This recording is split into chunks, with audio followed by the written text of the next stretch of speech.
د بخښونکي او مهربان خدای په سپېڅلي نامه د افغان غږ ډېرو درنو قدرمنو اورېدونکو سلام، ستړي مشئ. ستاسو پام رااړوو د نن پنجشنبې د ورځې لنډ او مهمو خبرونو ته.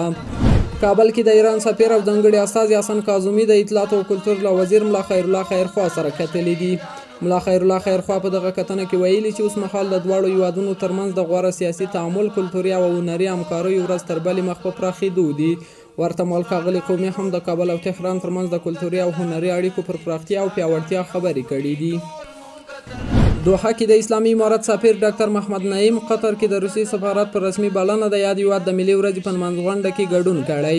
یاده غونډه کې د قطر هیواد د صنعت او سوداګرۍ وزیر ترڅنګ د دغه هیواد یو شمېر چارواکو، د بهرنیو هیوادونو سفیرانو او د نړیوالو سازمانونو استازو هم ګډون درلود.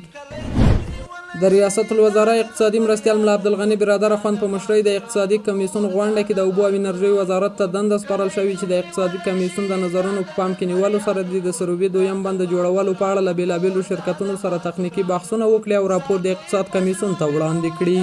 یاد وزارت ته دغه راز دنده سپارل شوې چې په جوزجان ولایت کې د 300 میګاواټ غازي برېښنا د تولید په اړه د قانون او پټرولیم وزارت په ګډون د طرحې له وړاندې کوونکي شرکت سره تخنیکي بحثونه وکړي او خپل راپور د اقتصاد کمیسیون ته وړاندې کړي. افریقایي هیواد کانګو کې د یوې کښتۍ د ډوبېدو له امله شاوخوا 80 تنه مړه شوي دي. د راپورونو له مخې دغه کښتۍ تېره ورځ چهارشنبه د غبرګولي 23مه نیټه د یاد هیواد په لویدیځ کې مایاندومبه ولایت کوواز سیند کې ډوبه شوې ده. د کانګو ولسمشر فیلیکس د دغه پیښې د لامل معلومولو او د ورته نورو پیښو د مخنیوي په موخه د څېړنو غوښتنه کړې ده. کابل کې د چین سفیر ژاوشینګ پر خپله ایکس پاڼه لیکلي چې د صنعت او سوداګرۍ له وزیر نورالدین عزیزي سره یې کتلي دي. د نوموړي په وینا په دغه کتنه کې د دوه اړخیزو اقتصادي او سوداګریزو همکاریو پر پیاوړتیا، د واخان دهلیز پر جوړولو او یو شمېر نورو موضوعاتو خبرې اترې شوي دي. د ارشاد او اوقافو وزیر شیخ نور محمد ثاقب او ملپلاوي سعودي عربستان کې د حج له مناسکو وړاندې له هغو خیمو څخه لیدنه کړې چې د افغان حاجیانو لپاره په مینا او عرفات کې ځانګړي شوي دي. ښاغلي ثاقب دغه راز د ضعیف البیت مؤسسې له مسؤلینو سره کتلي او په مینا او عرفات کې د افغان حاجیانو لپاره د غوره خدماتو وړاندې کولو په اړه پر یو شمېر موضوعاتو خبرې اترې کړې دي. د بدخشان ولایت د احصایې او معلوماتو ریاست مسؤلین وایي چې په 1402 لمریز کال کې د ولایت کې 112,219 برېښنایي او کاغذي پیژندپاڼې ویشل شوي دي. د مسؤلینو په وینا دغه ریاست د تېر کال په اوږدو کې د مرکز په ګډون د دې ولایت په ټولو ولسوالیو کې 15,330 زیږون کارتونه او 615 د مړینې پارچې هم ویشلې دي.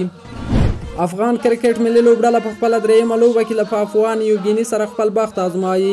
د افغانستان کرکټ ملي لوبډله د نړیوال جام په 29مه او په خپله درېیمه لوبه کې سبا سهار 5 بجې د PNG پر وړاندې د لوبې ډګر ته ښکته کیږي. تر دې دمه د افغانستان او پاپوا نیو ګیني ترمنځ یوازې یوه شلوریزه لوبه شوې چې هغه هم افغان لوبډلې ګټلې وه. د افغان غږ ډېرو درنو قدرمنو اورېدونکو دا د نن ورځې لنډ او مهم خبرونه ستاسو وړاندې شو. تر بیا ښې چارې لویه لامومل.